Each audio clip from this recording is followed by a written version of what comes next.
Hey guys, this is Dr. Hub. In case you haven't subscribed, please do subscribe for updates. Classification of the sulci of the brain. So first is the types of sulci based on the function. So first is the limiting sulci. Limiting sulci is a sulcus that separates the areas differing in structure. So separates area depending on differs in the structure and function. So this example is a central sulcus. So this separates the motor and the sensory. Next includes the axial sulcus. The axial sulcus is a sulcus that develops along the axis, rapidly growing and developing area. An example is the posterior part of the calcarein sulcus. The calcarein sulcus. So next is the primary visual area. It grows along the sulcus.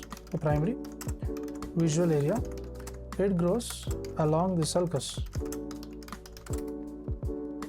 Next is the operculated sulcus. Operculated sulcus is the sulcus that separates the two areas by its lip and contains the third area, and this is in its walls. Example, the lunate sulcus. The lunate sulcus, if you see, it separates the striate and the peristriate areas, and this is based on the depth. It is again calculated into the complete sulcus and also the incomplete.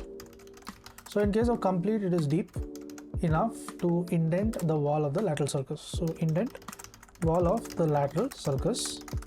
And example is the anterior part of the calcarein sulcus, and this forms the calcar avis at the lateral ventricle.